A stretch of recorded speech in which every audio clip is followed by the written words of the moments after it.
Okay, good morning, everybody. I really apologize. I think I had some technical issues initially, and I was keep talking to myself, and I didn't press the. Anyway, let's start the class. I'm sorry. I apologize because it's for the late start.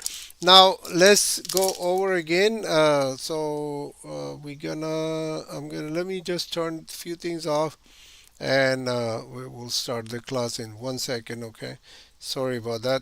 And okay, so today class is basically is more like a basic class, right? So basic class means I will be recapping all the basic stuff for the watercolor, what we use, what tools, what paper, and what kind of colors, how to mix colors. I have saved some slides on my uh, pa- t- on my class today, so it'll be a short class today because I lost a little bit time initially. But don't worry, I'm gonna go kind of a little bit fast. If you think if it is too fast, but just give me uh, heads up that if I'm going too fast or slow, right? So I mean fast, sorry. So today is the class is more like a live. I mean the basic class of the watercolor. So here and let me just check few things. I want to make sure the sound is okay and with my phone and okay, let's check. Okay, so good, very good. Everything is working fine, beautiful. And I will go.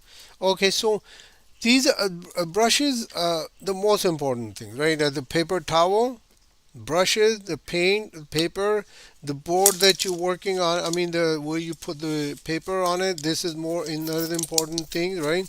I'm going to discuss quickly. So brushes. Let's go with the brushes quickly.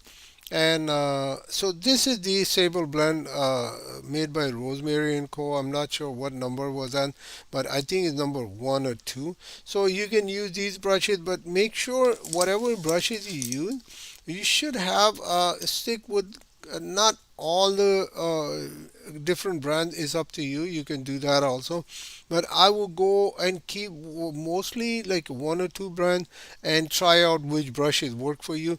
So and stick with those brushes. So paper I use today is let's go with the brushes.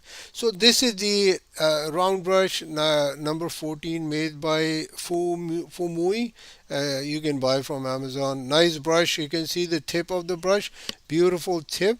And you can use that brush, or you can use the sable blend also. Sable blend, squirrel brushes, mob brushes you can use. So whatever you feel comfortable. This is more like a big for the bigger painting. Let's say you want to do a bigger washes, right? So these are the brushes you need. You can't do a bigger washes with the smaller brushes like this, right? Unless you're working on a very small scale painting. So if you have a big painting and you like it, see my paper is a small paper. I can work with this even though this brush will give me a little bit challenge to cover most of the paper in a in a short amount of time. But this brush will give you nice, beautiful washes in a very short amount of time on the most of the surface of the paper. So you can use these brushes, the mop brushes, number 4 made by Rosemary and Co. This is a squirrel brush and nice brush, beautiful brushes, but kind of a little expensive.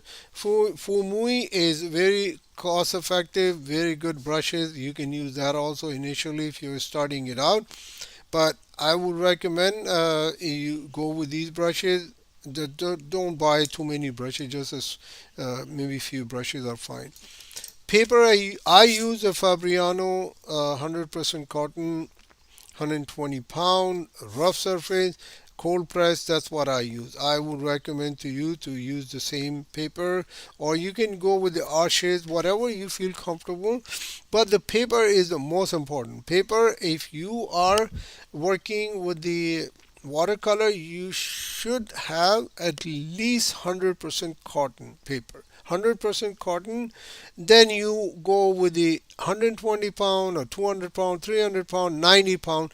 It's all up to you. How big is it? If you're working on a small painting like this, 90-pound paper will be fine because you put some water and it won't buckle up too much. Fine, 90 pound. But if you're working on a 15 by 20 or bigger size painting, then you should have a 200 minimum 200-pound paper, so you can the paper won't buckle up. Otherwise, it will be a challenge for you.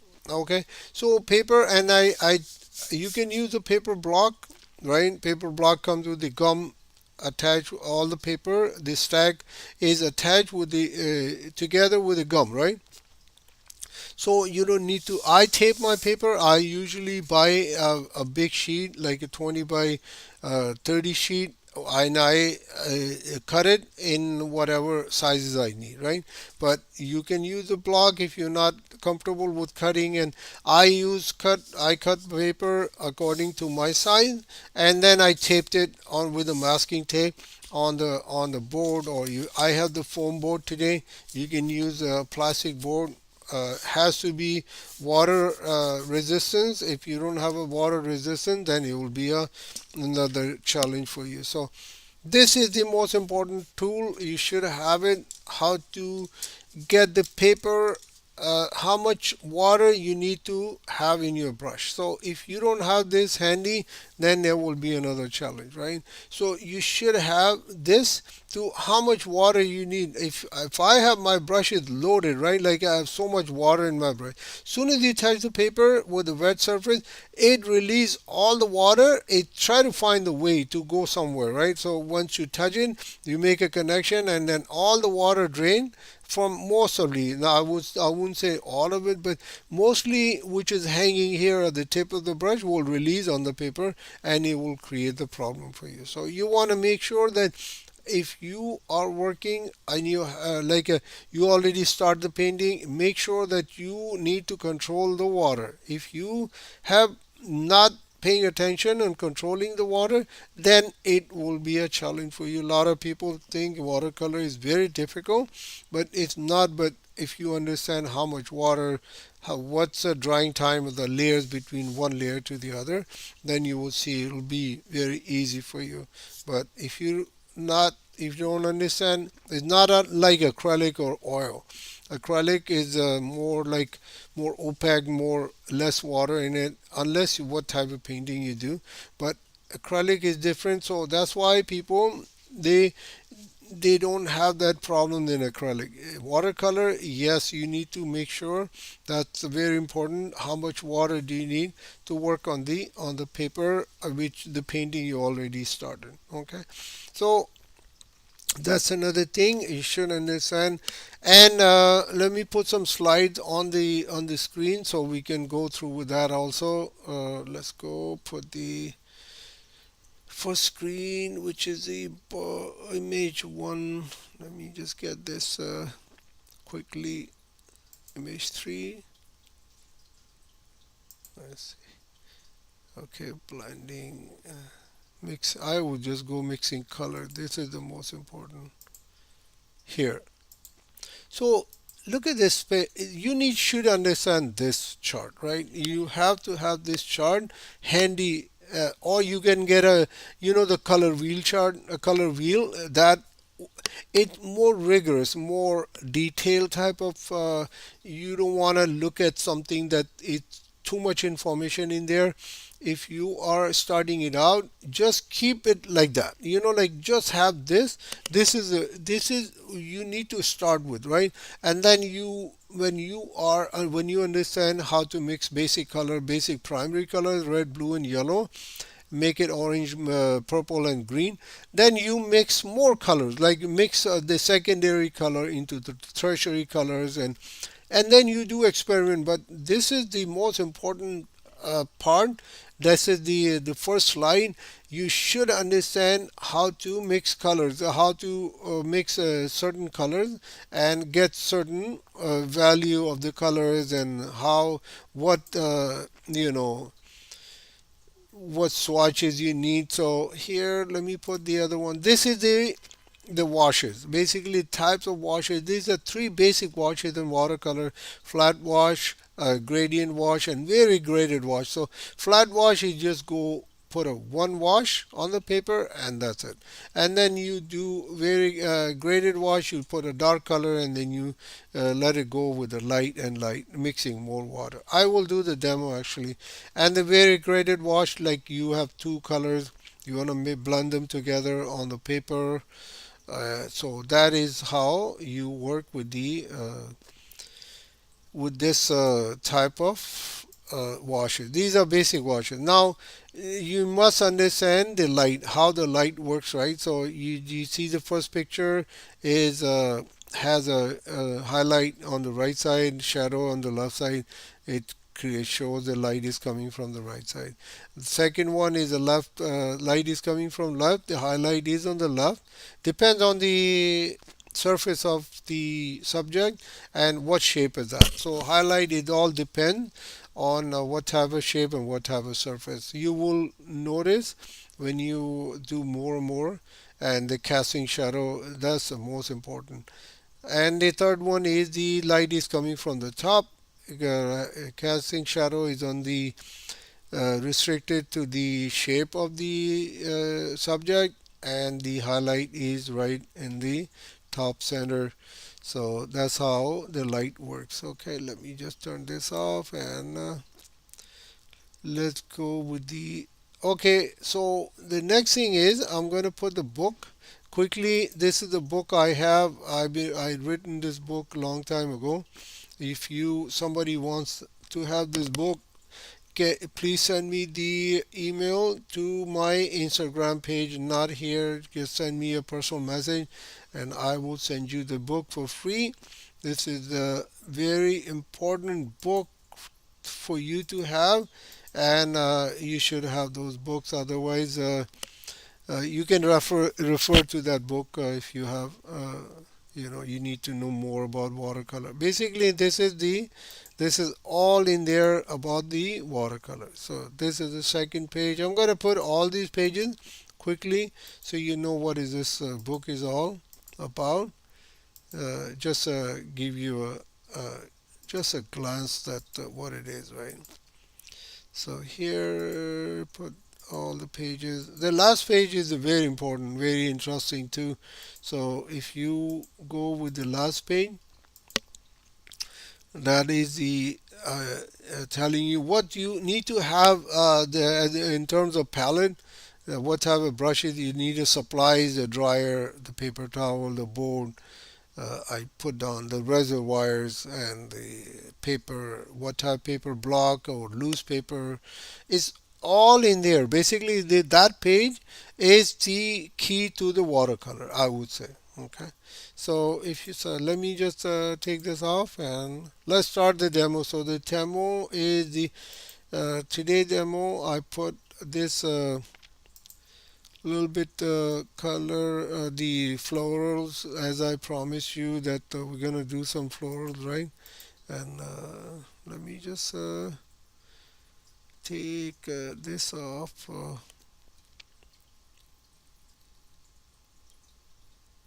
Lock it. Okay.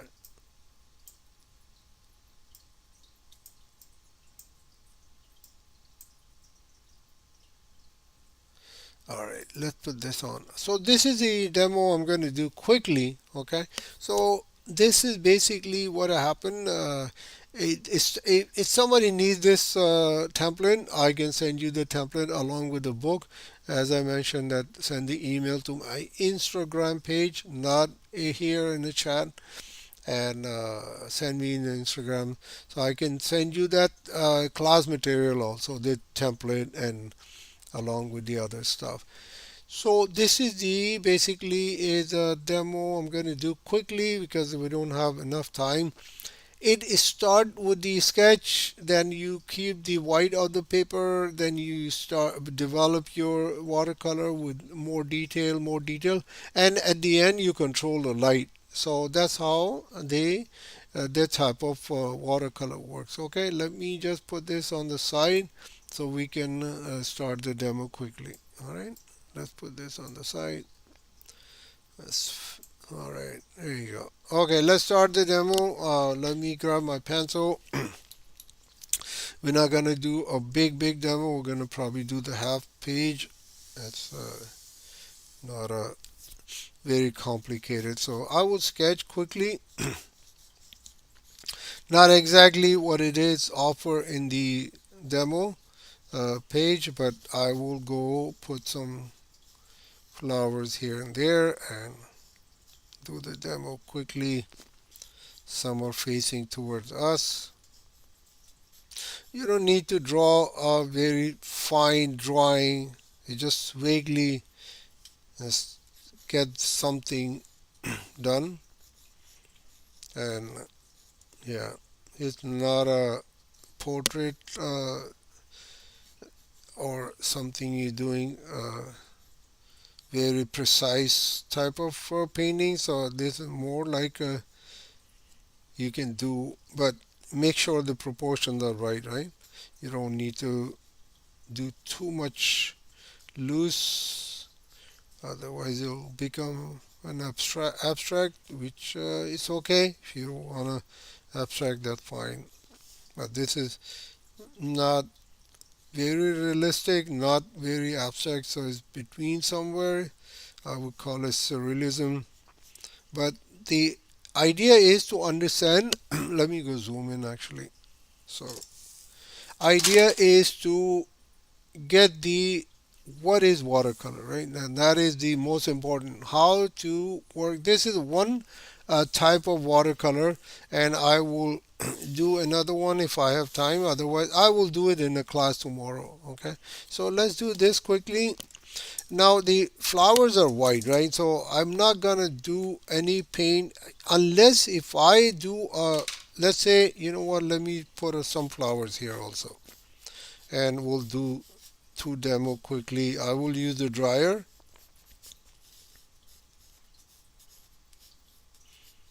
Another quick flowers.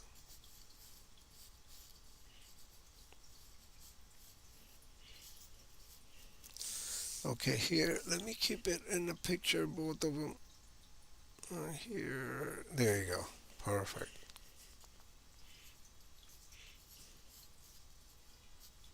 Nice day in Toronto. Beautiful sunshine. Such a lovely day. Can't go, can't complain. Beautiful. I should be outside, but fine. Okay, so done. The sketch is done. Now I will go and grab my Fumi brush, number 14. Beautiful brush. So here and here, watch this. So I will go grab some cadmium yellow. Okay, you can use I would just use a warm type of more like a deep hue type, and I will go put some water, and I will cover the whole thing with the yellow. That's what I will do. Okay, let's do the whole thing. So I start this because I want to get this dry, right? So once it's dry, then I can work on the uh, more layers I can put. Not just, let's put some more yellow into the flower so we can have a beautiful, we can do the yellow flower. Here done, right? So I have still have yellow in my brush, right? So what I will do, I'm gonna grab some. I have some. I think this is the purple color I have. Any dark color, as long as it's dark green color is fine, right? You can use any other color, or I use the sap color, sap green, and I'm gonna use some any blue color with the sap green, so I can get a nice dark green color. So I put some sap green in the palette, right? I'm not sure if you can see the palette. Let me, you know what, let me move here so you guys, let's just take out these brushes from here. We don't need them unless here. So let's keep it here. There you go. So here I put some lots of sap green because I need to cover most of the background, right? I'm not going to paint into the flower. So here I will grab some cobalt blue, ultramarine blue, any blue, as long as it's not very intense, like a phthalo blue. It's okay, you can use. So I put some, make sure that it more dark, right? So now you go work with the very fine work. Keep this white of the paper.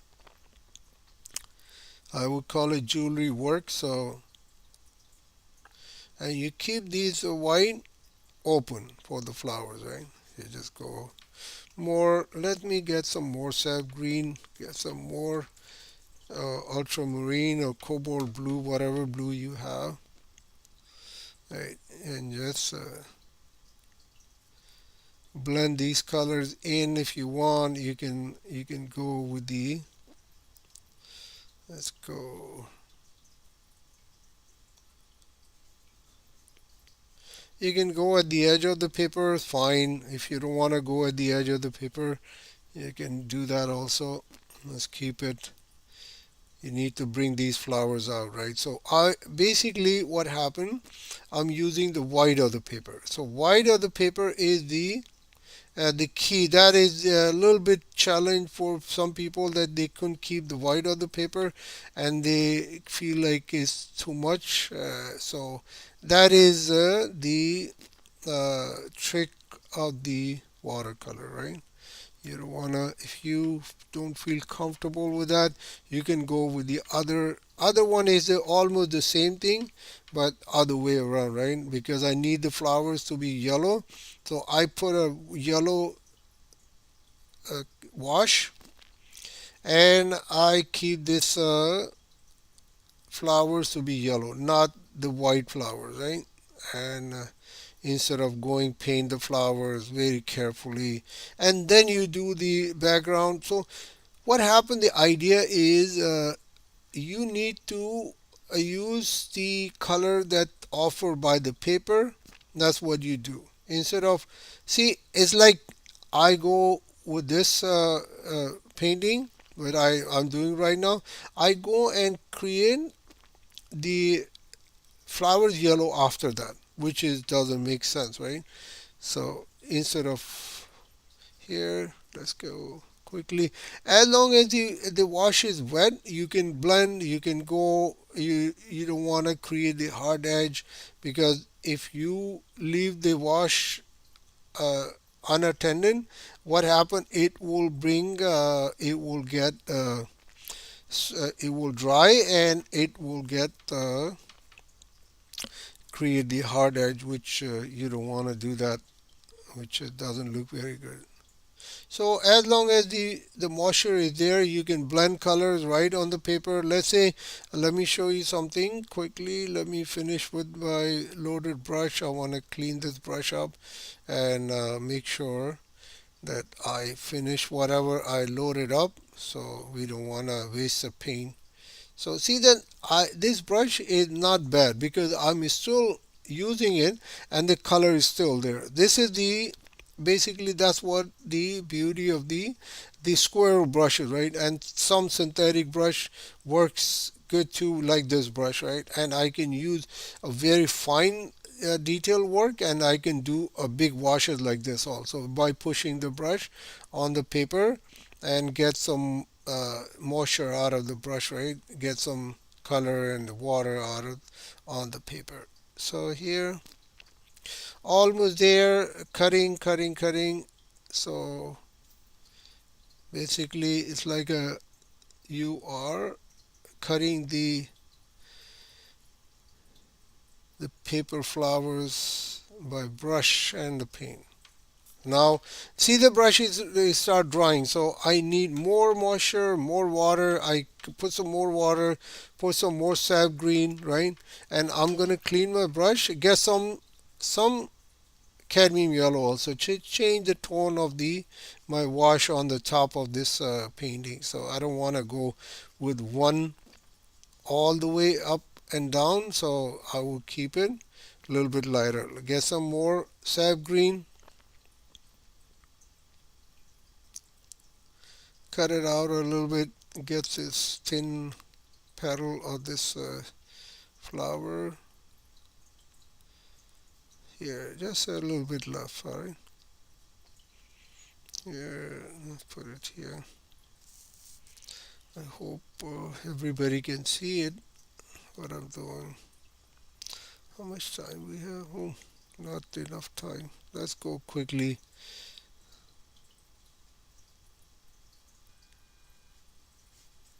See that it, I left it dry. I put a little bit water here and it created a little texture here, which the water pushing the pigment, and that will create some problems for you. If you don't like those texture, then what happened? You will be disappointed if you wait the first layer to be dry. And then see that water is, I'm going to show you later on, it here also it's creating a little bit, the paper swelled up, and then it basically, when the surface is uneven, the water will slide down with the uneven surface and it will go to the other side of the washer where you don't want it, and it create puddles, and that is the time you'll have a challenge. You will see some problem in your watercolor. So make sure that you don't want to go that side, and to control, you need to get a heavy paper like a maybe 120 pound or 200 pound. Then this won't happen. This will paper, as long as the paper remains straight, this won't happen unless you go use a hair dryer and then dry the paper up and then you put another layer. It might be solve your problem, but it will be like this. And what you can do, you can use a dark color. Let's say if I have a sepia color, right? I have a nice sepia or Van Dyke brown, burnt umber or raw umber, whatever color you have, you can use that and create a very dark uh, color here by just deleting these. But if you, it's up to you. If you need a dark color, you can put a dark color, and then it will override those problems that has been created by uh, wet and dry washes and more water, less water. So here you can do that also. You can create some. I had the Payne's gray. I had the lamp black. Let's use these colors. Although it's not recommended for the green color to make it dark, it create a problem also. But if you want to make a green color dark, always mix with the little bit blue color in it. So, and it will become a dark color, a nice dark green color. So I put some dark color and I create a little bit more uh, variation. I create more, change the consistency of the green color by adding some black, lamp black and Payne's gray. And you don't want to block the the previous layer. Just go a little bit here and there, and it create a nice, beautiful, uh, like a layer. You don't want to block the green color totally like I did here, right? Which it's not a, you need to keep the layers open from the bottom, so it will create an illusion of a distance, right? Like a more, you basically you creating a depth into your painting. So if you block the whole green color, let's say, see I put some lamp black here, and I will just go underneath the petal and I keep some green color open, right? That is what you have to do. You don't want to block all these colors of the green color, uh, which you started with the first layer, right? Here I can go a little bit, create some more, right here. Oops.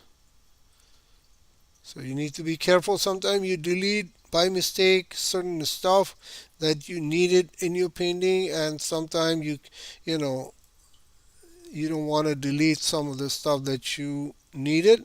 And because there's a lot of information on the paper, and if you're working too quick and you try to finish the painting quicker, then that is a time you make more mistakes and you delete certain things that you You don't want to delete them, right? Here, okay, done. And then I will go grab some cadmium yellow, or you can get some cadmium orange and start putting, it's up to you. You can use the cadmium orange or you can use the cadmium yellow to the middle part of these flowers. Let's put one here. Let's get some more cadmium yellow. I want to make it more light type of orange color by mixing the more cadmium yellow in it.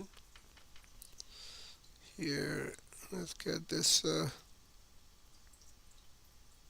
quickly done.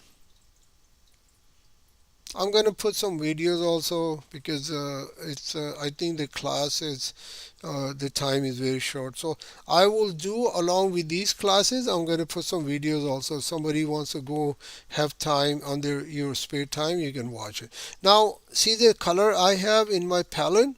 I just use this, making a little bit branches, right? Like just go with the tip of the brush and you create some branches like a light color will you know create a little bit marks of these flowers stems. Just go randomly, you don't need to explain too much, you just go here and there. Okay, and now I will let it dry, right? I will let it dry and we'll come back here and I will go with this uh, painting. I take some Van Dyke brown and I will go with the brown color this time. Keep some yellow open, and same thing, I will block this painting with the brown color. That's it. I'm not going to use any other color because we don't have time. And here is so much fun when you're working like this. It make you relax basically. And you can mix some blue color in it. Let's say if I get some cobalt blue, get change the consistency, the tone of the color, make it more grayish if you want. It's up to you. And leave some white open. You don't want to block everything what I did in the first class, right? Let's get some cadmium orange mix. Let's get some more.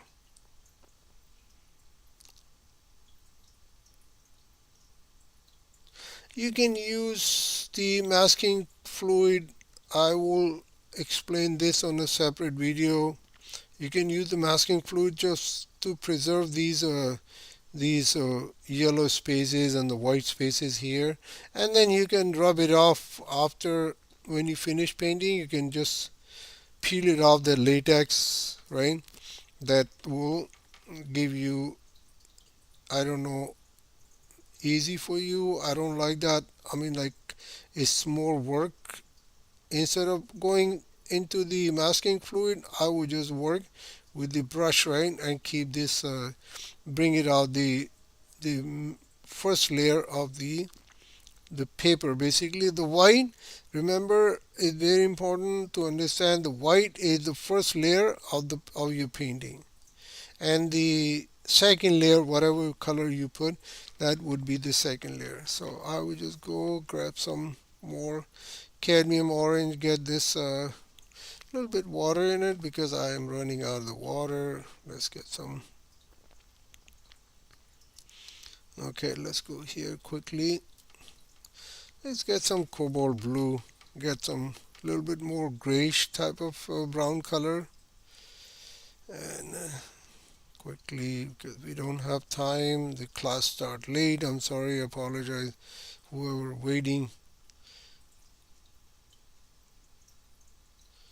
Okay, here. Let's make this petal a little bit more smaller because they look like very blunt and we don't want to get that. We just want to keep it nice and small, right?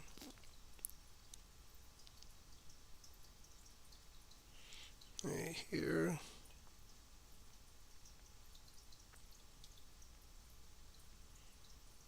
Here, this block here. Basically, it's called blocking the paper.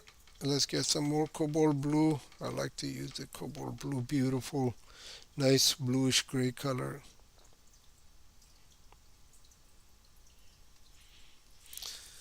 Yeah, let's go here a little bit, get into this flower. Basically, it's just to show you the tricks, right? Like how to work with the watercolor. These are the very simple two example of the watercolor that you can, and mostly people whoever work in the watercolor, that's what the mostly this is the two main type of technique they use with the using the different washes, and but that is the main type of technique they use to create the watercolor. So if you are beginner, watch carefully because this is the how you work with the watercolor. And when I put a separate video, I will explain more about what is going on this. Okay, here now I will go put some again put some cadmium orange in the middle of these flowers quickly.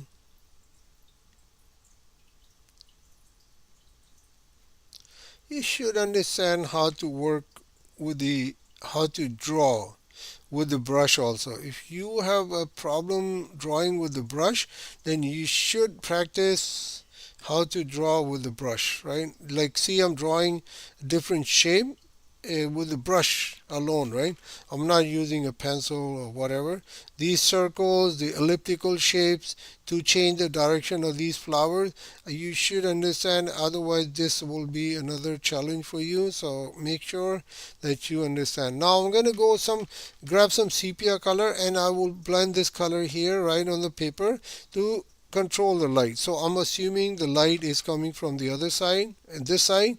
So this will be the side darker to create more volume, more depth into these flowers. Right? Like just put some dark color and let it blend in. Let it because this is I should do that here also, but we need to finish this painting also. So I put it a little bit dark color so it create a illusion of the depth into your painting, create more like a uneven surface, right? Now see it's done. You can go back, you can put some like I did into the other painting. You can go grab some cadmium orange and you can just put some stems of these flowers like that, or better yet you can go with the cadmium yellow, will work better because you can go with the cadmium yellow. It shows more, right? The light color on the dark here like that. Or just lift the color, like clean your brush, make sure your brush is very clean, and you go lift the color like that and you create some illusion of the stems of these flowers like that. You just clean your brush, make sure you take out all the moisture, and then you create the stems of these flowers like that. You go take it out, then you can, as long as the surface is wet, you can lift the color. If once it's dry, then it's not going to happen. So you make sure the surface is wash is still wet, and then you can able to draw. Otherwise it will stay. All right, now here let's go do the same thing with the dark brown color, dark gray color, and assuming the light is coming from here, so I will put some dark color here, make this surface look like uneven. Here let's put some here, or you can use the orange, dark orange color to create that effect, to create some volume. It's up to you. If you don't want to see the too dark color, you can just go grab some cadmium orange and just put some cadmium orange on the side, which is the darker than this cadmium orange which I put already, right? Here, let's get some more cadmium orange, put it here. Let's put it here, put it here. And let's get some cadmium, let's get some sepia or Van Dyke brown color that you and work with that. All right. So here there's two paintings side by side, right? And now I can go grab very light gray color. You don't want the too much too dark gray color, right? Very light. Let's get the colors out from here from this palette so I can clean more, and I will clean my cobalt blue also because I put some color in there and I contaminate my color. Anyway, that's fine. Let's put some more. So I got a nice very pale type of gray color here. Every time you go create the light, you just go soak your brush. Make sure you don't have too much water in it. If you put too much water, then you create problem. As I said, you clean your brush and then you go create the shadow of this the middle part, and then you can go put some lines also that create more depth into your painting, like this. And here is fully exposed, so this you don't need to put too much, right? And here I will extend this more so I can create more light effect. Here is this petal is turning, so it's blocking the light, so I will put some here and a little bit here. And here is two are overlapping, so I will put one here and one at the edge, and here a little bit edge, and I will put this the line or is kind of blocking the line. So here, done. Same thing, do the same thing here, a little bit here, a little bit there. Where the light is going less, you just create some gray color, or depends on the surface, right? If it is a white surface, you can use a gray color or use a very light purple color, will works also. Let's do this lines here, there. Here is casting a shadow the middle part of the flower, and this blocking some light. This flower again, same thing. Let me go quick. Actually, I explained already, so you guys understand what I'm doing, right? Yes, let me do it so we can go do the other painting also. Oops, I put too much. I push the brush too much, and I create a big mark, which is okay. Now let's go here. Same color, same thing. Just go very light. You don't want to go too much, right? Because it's already the dark color as compared with the light, so you have to be a little bit careful here. You don't want to create. If you put a too dark color, it will become too dark because it's already dark, right? Here and the middle part, blocking the light here. Block. Create more depth, more line, direction. Basically, they call it the directional line. Like, see how the a subject is turning or there. That's a very good chance for you to explain what's going on, and it doesn't look very good because you are controlling the light here, right? So this will explain the shape of the subject. Are you painting? And then you go same thing. Basically, people miss the chance of explaining the shape and the subject their paint, and this is the very good chance for you to explain what's going on instead of putting a random lines on your painting or subject that you try to paint, right? Here, okay, done. So here, this is the two paintings, and now you can go grab some sepia color. You can just put some stipples in it, like you can create more. Let me go zoom in so you know what I'm doing actually.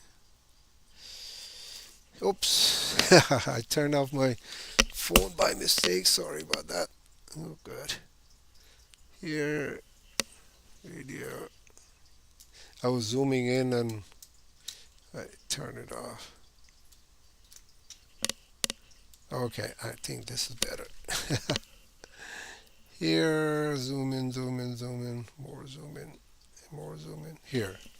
So at this stage, you can go and put some stipple with the very sharp, like get it very straight from the tube, and then you can put some stipple like this, a little bit.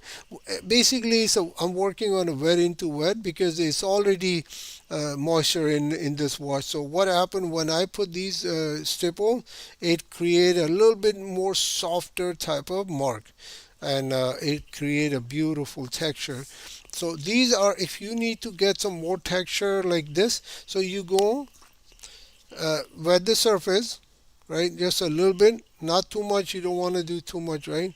Otherwise, it'll create a problem. So you go a little bit, create the texture, and then you go put these stipples. So what happened, these stipples will become a very, it looks very realistic, right? Like it kind of uh, soften it out, right? So this is how you work with the wet into wet, create a softer type of marks by working on the wet into wet. Same thing I did. I picked up some color, right? So that, because the wash was wet, right? So it become very soft type of mark here, which is fine. I need some kind of illusion that they are far, right? Now the two painting, basic watercolor, right? Is not very fancy watercolor. Is just to explain how can you create, use the white of the paper to create these type of watercolor. Now I'm working, this is, these stipples I'm putting on the dry and wet. This is the another technique that you can do here.